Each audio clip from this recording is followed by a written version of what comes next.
Hello friends and welcome back to my channel Teacher Sneha. In today's video, before I will move to any further mathematical concept explanation, I want to take a short while to thank all my friends and family who have been a support in this short journey of mine on this new YouTube platform. I also want to thank few of my viewers like Shailaja and Naima. They have written their wonderful comments in the comment section. They have also given me a feedback. Your valuable feedback means a lot to me. Here on the screen, you can see their wonderful comments that they have posted. And I really, from the bottom of my heart, I thank you, all my viewers, for supporting me throughout my journey. Without your support, all this wouldn't have been possible where I have reached. So I thought before I would actually start with my concept explanation, I need to take a short while to really thank you all. So keep watching my videos, keep supporting my channel, and I will definitely be uploading more and more videos which will help you to understand different concepts in maths and science. In today's class, we are going to learn about how to find the nth term of a quadratic sequence. It is a topic which comes in the syllabus of IGCSE in Extended Mathematics. And I guarantee you, I promise you that the method that I'm going to teach you is the simplest and the easiest method to find the nth term of any quadratic sequence. So without wasting any time, without any further delay, I'm simply going to write one example question over here and I'm going to teach you how to quickly find the nth term of any quadratic sequence. So let's start.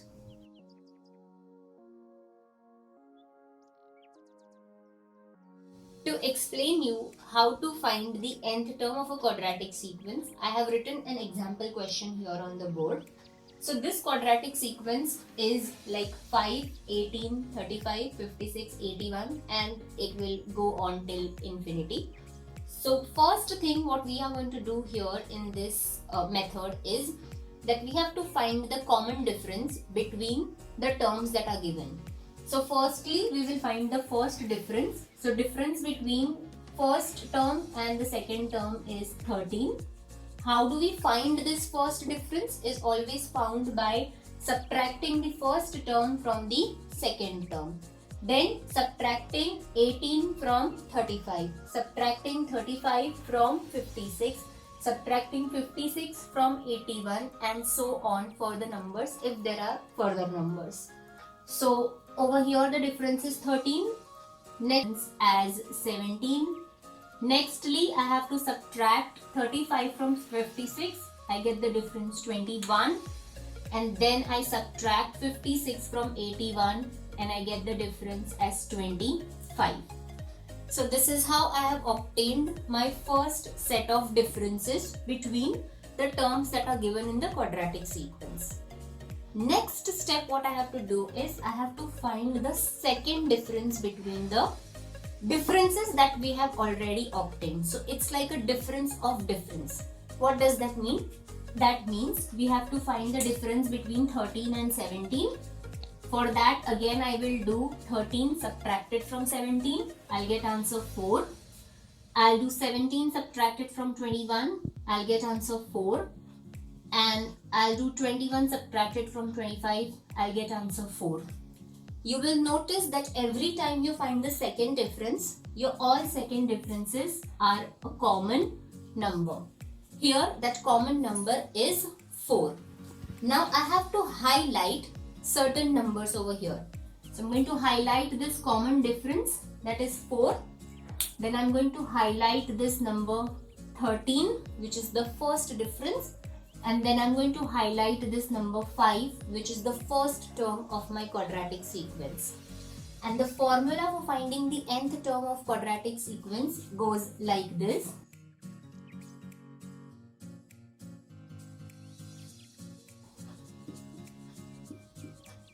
Nth term is equal to a plus n minus 1 multiplied by d plus n square minus 3n plus 2 divide by 2, this entire thing in the bracket, multiplied by c.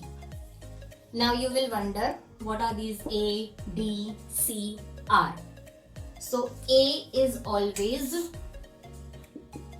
the first term of the sequence.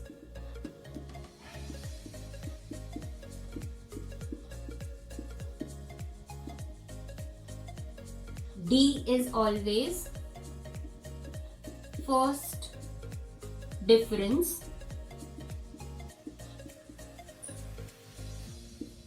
between the first two terms of the sequence.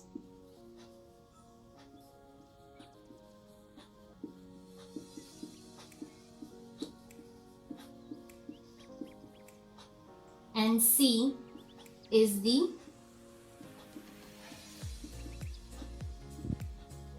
common difference, or we can call it as second difference.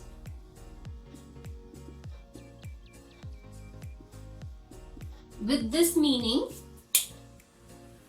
for the given example, A is 5, that's the first term of my sequence. D is the first difference between the first two terms, which I already highlighted, 13. And C is the common difference, or you can say that's the second difference, which is common. That's why it's also called as common difference. And C value over here is going to be 4. If you have understood so far, the next step what we are going to do is these values 5, 13 and 4 we will substitute in the formula that we have written in their respective places.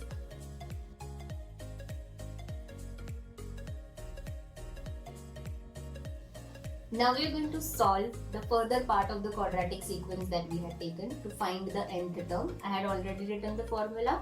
I already explained you what are the values of A, B and C are and how did we get the values of A, B and C. That part I have already explained you. So I have cleaned the board with all that explanation. I have written those values here for your reference.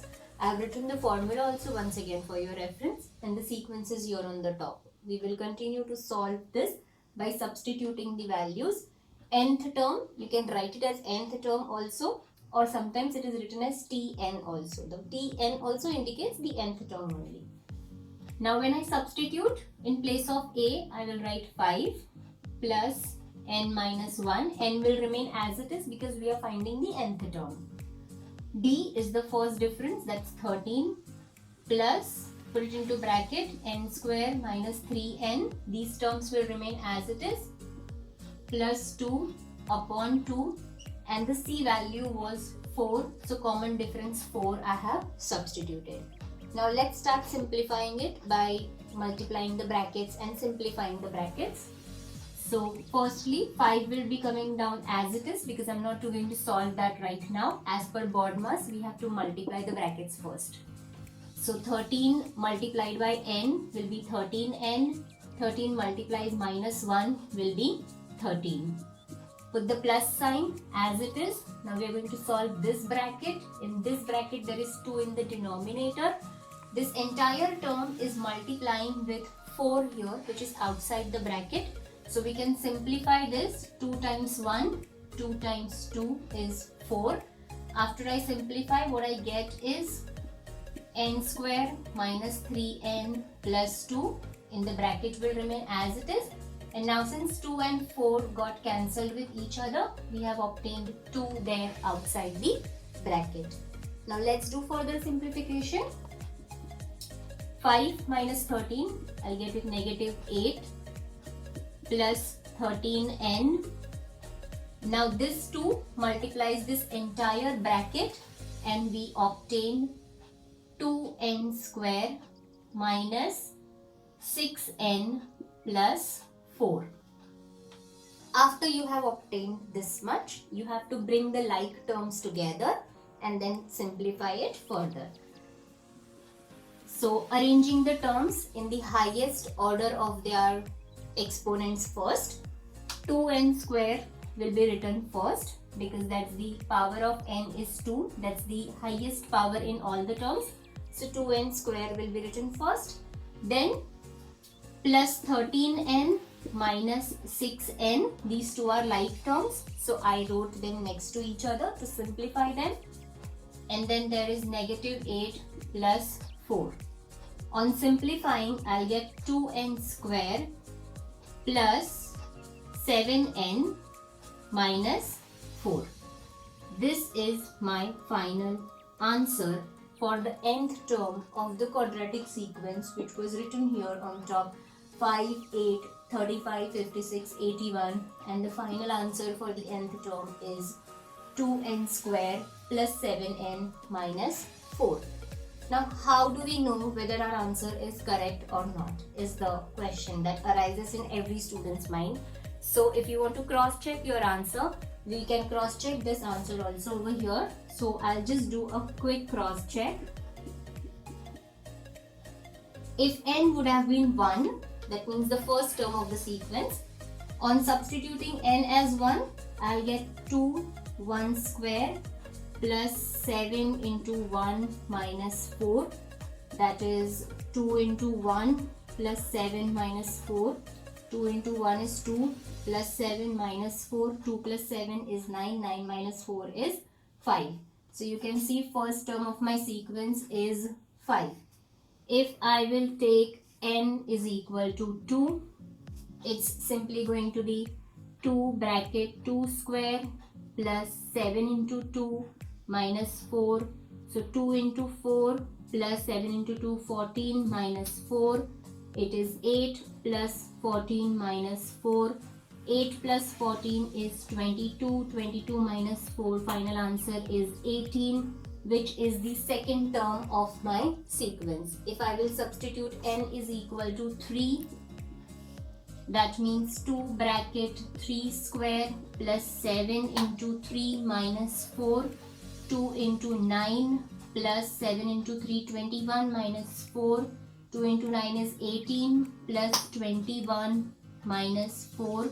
18 plus 21, I'll obtain this as 39 minus 4, which is equal to 35, which is the third term of my sequence.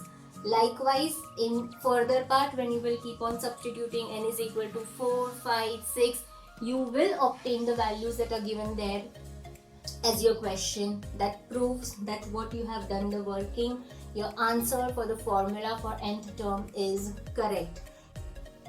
Wasn't this method very easy way of finding the nth term of the quadratic sequence?